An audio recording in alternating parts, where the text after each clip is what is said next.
যখন জাদু করা হয় কারো প্রতি, সে অসুস্থ হয়ে যাবে। ইভেন সবচেয়ে পরহেজগার মানুষও জাদুগ্রস্ত হতে পারে, আপনি আমি যে কেউ হতে পারি।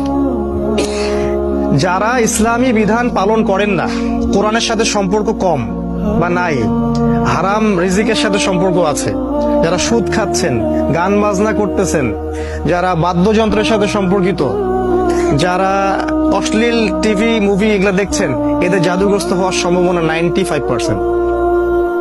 একবার জাদুগ্রস্ত হয়ে গেলে তাকে রিকভার করা খুবই ডিফিকাল্ট। এই জন্য ইসলাম এই প্রোটেকশন গুলো দিয়েছে। কারণ একবার জাদুগ্রস্ত হয়ে গেলে এটাকে সলভ করা খুবই ডিফিকাল্ট। কারণ জাদু জিনের সহযোগিতা ছাড়া হয় না। যারা জাদু করে তারা জিনকে তাবে করে।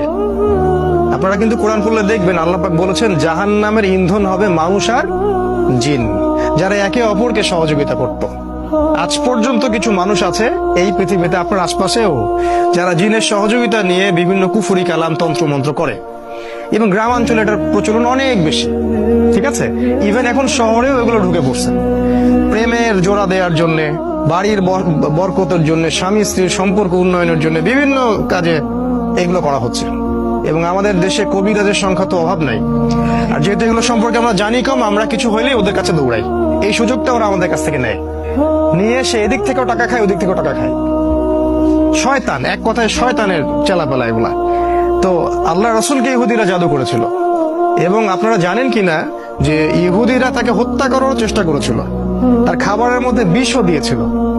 যে জাতি আমাদের নবীকে হত্যা করতে পারে, এবং যে জাতি অসংখ্য নবীকে আগে হত্যা করে আসছে, কিভাবে আমরা ভাবলাম যে তারা আমাদের বন্ধু?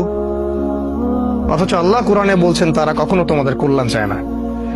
তারা ভিতরে যেটা গোপন করে সেটা আরো বেশি ভয়ঙ্কর। ঠিক আছে, তো তিনি এই জাদুগ্রস্ত হয়ে রাসূল সাল্লাল্লাহু আলাইহি ওয়াসাল্লাম যে সমস্যাটা হলো সেটা হলো তিনি ভুলে যাচ্ছিলেন, কোনো কাজ করলে মনে রাখতে পারছিলেন না। এমনকি তিনি তার স্ত্রীর কাছে গিয়েছেন কি না সেটাও মনে রাখতে পারছিলেন না। তো জাদুগ্রস্ত হলে খুব খারাপ অবস্থা হয়। এই জন্য আমার রিকোয়েস্ট থাকবে যে আপনারা অনতিবিলম্বে কোরআন, সুন্নাহ, সহিহ জিকির, আজগার, দোয়া, কালাম এগুলো শিখে নেবেন, এবং সকাল সন্ধ্যা এগুলো প্র্যাকটিস করবেন। তখন ইনশাল্লাহ কোনো জিন বা কোনো জাদুকর আপনার কোনো ক্ষতি করতে পারবে না। তো এই যে সমস্যাটা রাসূল সাল্লাল্লাহু আলাইহি ওয়াসাল্লামের হলো, এরপরে একদিন তিনি শুয়ে আছেন, আর আল্লাহর পক্ষ থেকে দুইজন ফেরেশতা তার কাছে আসলেন।